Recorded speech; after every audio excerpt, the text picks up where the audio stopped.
The next question is from Aliza Fatima. She's studying MBBS from Pakistan. When a corrupt leader is elected, we are also responsible for the sins he commits as a leader.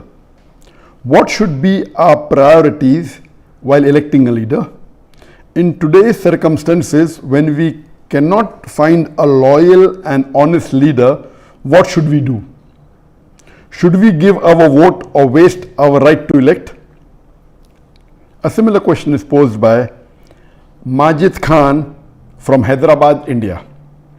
What are the qualities we should look for in today's age for selecting a leader for the Muslims? According to me, Dr. Zakir Naik would be my best choice to lead the Muslim Ummah today. Basically, the question posed here is that in today's world, most of the Muslim leaders are dishonest, they are corrupt. So who should we choose? Or should we let our vote go in waste? And the second question is that what are the qualities that a Muslim leader should have? And the brother suggested that I should be the leader, which will come to it later on, which I'll answer inshallah. As far as what should the qualities of a Muslim leader be, is the best exemplary Muslim leader in the world is our beloved Prophet Muhammad.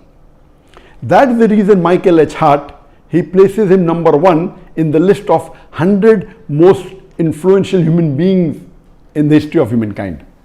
Imagine he being a non-Muslim places Muhammad as number one, and he says that Prophet Muhammad, peace be upon him, was not only successful as a religious leader, he was even successful as a social and a political leader. Because of that, he placed him number one. That he was not only a successful religious leader, he was also a successful social and a political leader. So the best example of a political leader in the world today we have is Prophet Muhammad, peace be upon him. After that, we have the example of the Khulafa Rashidin, Hazrat Abu Bakr, Hazrat Umar, Hazrat Usman, Hazrat Ali. They are best examples for us after the Prophet. And that's the reason Michael H. Hart, he places Umar al-Khattab radiallahu anhu, may Allah be pleased with him, as number 51, because he was a very successful leader. So if today, unfortunately, I don't know of any Muslim leader who is anywhere close to the quality of leadership of Prophet Muhammad, not even 0.001%. Leave aside that, not even close to Hazrat Umar radiallahu anhu. Umar bin Khattab, mashallah, he was so successful that he expanded the Muslim empire, mashallah. And if you read his seerah, you will find the example how a Muslim leader should be. Unfortunately today, none of the Muslim leaders, we have about 56 to 57 countries in which majority of the people are Muslims. In some country 100%, some more than 95, some more than 90, some more than 50%.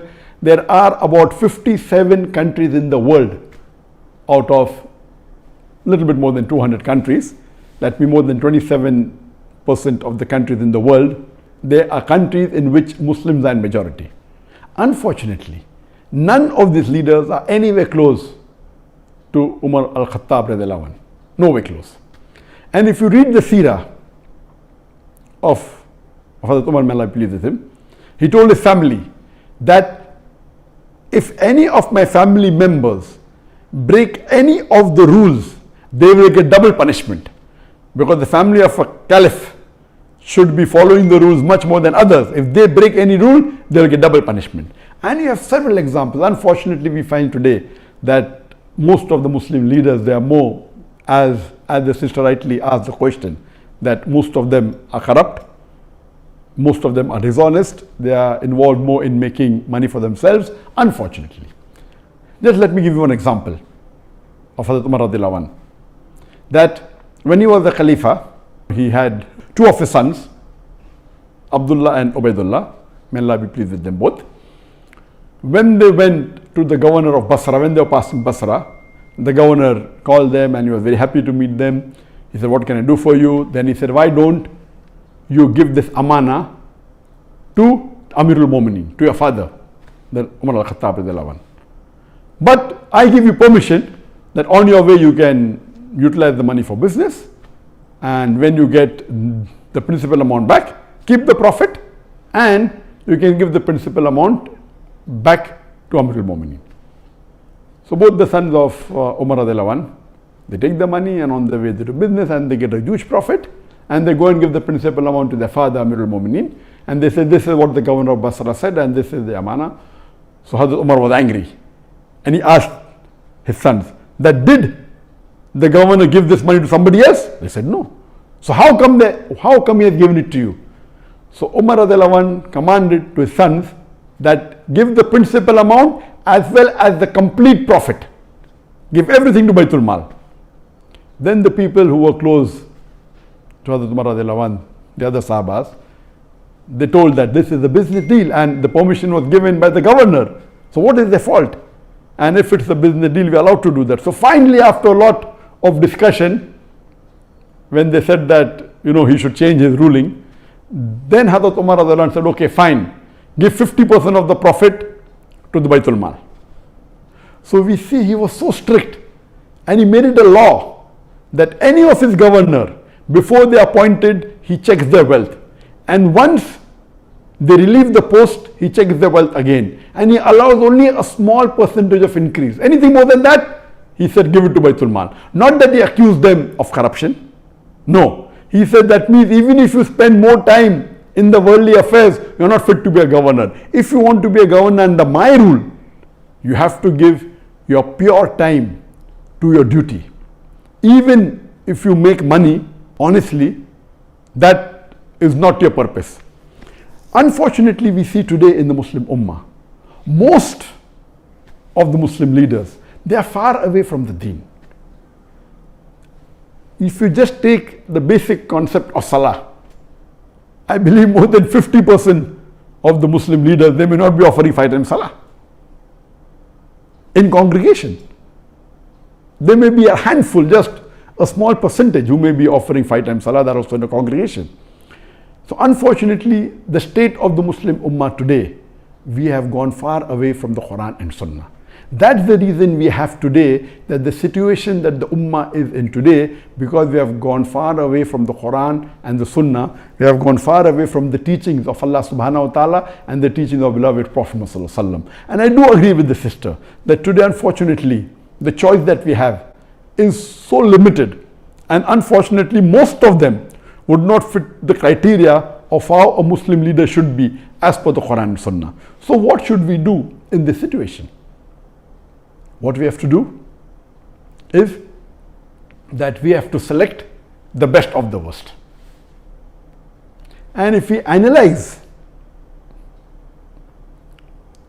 as I mentioned, that almost all the leaders, they don't have the qualities that a true Muslim leader should have, like Hazrat Umar radiallahu anhu, or even a small percentage, not even 2% of the quality of Hazrat Umar radiallahu anhu. So what we have to do, we have to select the best of the worst. And I do agree with the sister that almost all of the Muslim politicians, they are corrupt, whether it be financially, whether it be with Iman, they are, almost all. There may be 1 or 2 or 3 exceptions to the rule. So what should we do in this situation? As I mentioned, we should select the best of the worst. Number 1, according to me, is that select that Muslim leader who is becoming a leader on the Islamic card. That he's proud to be a Muslim, and he says that I'm proud to be a Muslim and I will uphold the Islamic law. Whether he does or not is secondary. Because in today's world, the basic rule for a politician today, unfortunately, is that he has to maintain his chair by hook or by crook. It may go against his set of rules, it may go against his deen, it may go against his family. As long as he is sitting on the chair, he is happy. So he will do anything to maintain his chair. Because of this reason, my first advice is that if two Muslim leaders are standing, select that Muslim leader who openly says that he is proud to be a Muslim and he is coming on the Islamic card. He may or may not be a practicing Muslim, that is secondary. I will go to the extent of saying that if there is one Muslim leader who is practicing Islam 20%, but is coming on the secular card, he is not saying that I will protect the Muslims, I will follow Islam. And there is another Muslim leader who is following 10% of Islam, but is coming with the Islamic card. He is openly saying that I will protect the religion of Islam, I will protect the Muslims.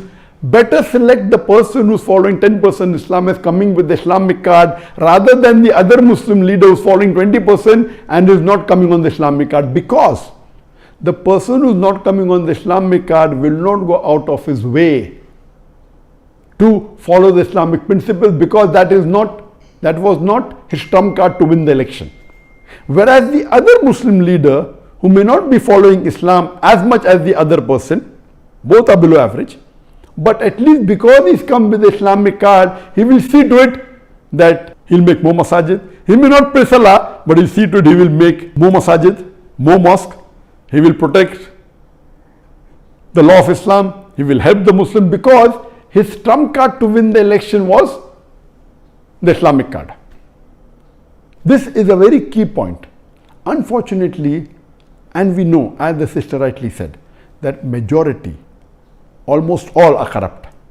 So, but if you have a corrupt leader who's coming with the Islamic card, is better than a corrupt leader who's coming without the Islamic card. There are maybe 1, 2 or 3, if we search in the Muslim Ummah, who may be following majority of the faraiz in Islam. But they may not be having the acumen to be a good leader. We have on the other example some Muslim leader who I have praised in my speech. They may be bold, they may stand for justice, they may not be following Islam to the T. They may not be offering 5 times salah, may be offering maybe a few times in a week. But they may openly protect the Islam because that is the principle, but they are not doing it for the Islam because they are doing because that is what they feel is right.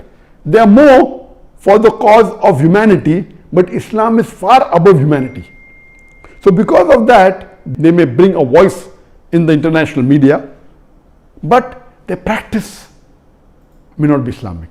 So such leaders may benefit in one particular aspect of Islam to the Muslim Ummah, but on the other hand, they may be a danger. So that is the reason I personally prefer that you select those Muslim leaders who, number one, are proud to be Muslims. Unfortunately, when you look at the Muslim leaders, most of them, they're not following the Sunnah. I'm giving a small example of keeping a beard. It's not a big thing. To keep a beard doesn't take any effort. But our beloved Prophet Muhammad said, it's mentioned in Sahih Bukhari, in volume number 7, Hadith number 5892, that the Prophet said that do the opposite of what the mushriks do, what the unbelievers do. Grow your beard and trim your mustaches. According to all 4 schools of thought, all the 4 Aimmas, keeping a beard is fard. It's such a small effort. But yet, unfortunately, majority, more than 75% of the Muslim leaders who are men, they don't have a beard. Why? That means they're not proud to be Muslims. That doesn't mean if you keep a beard, you have fulfilled all the requirements. No, please don't get me wrong. In requirements, you have to follow the 70 major sins and see how good the person is. So what we have to realize, my basic point here is that select those Muslim leaders who are proud to be Muslims, even though they may be less in practice. A person who is proud to be a Muslim and a practicing Muslim, it is the best. Who's practicing and doing all the faraiz? I don't think so. If you search, you may find 1 or 2, but they may not be good leaders, but they may be following the faraiz. So here, see to it that you elect those who are coming with the Islamic card and those who are proud to be Muslims and present themselves as Muslims, are not shy when they meet the non-Muslim leaders. They are not shy to present themselves as Muslims. Now coming to the second part of the question, that these criterias, the best is read the seerah of the Prophet and seerah of Hazrat Umar radiallahu anhu, Hazrat Abu Bakr, Hazrat Usman, Hazrat Ali, and you see the examples in their life, how honest. And none of these leaders, they wanted to become leaders. The hadith of the Prophet, anyone who wants to be an Amir, wants to be a leader, is not the right person. Here we find that most of the leaders want to be leaders. In the Islamic teachings, a person who himself wants to be a leader should not be made the leader. The other people who make him, and all the Khalifas, they were made by others. And you have these examples. As far as the question posed by the brother Majid, that he feels that Dr. Zakir Naik is the best choice, I'm sorry, I disagree with you totally. I don't have the qualities to be a leader at all.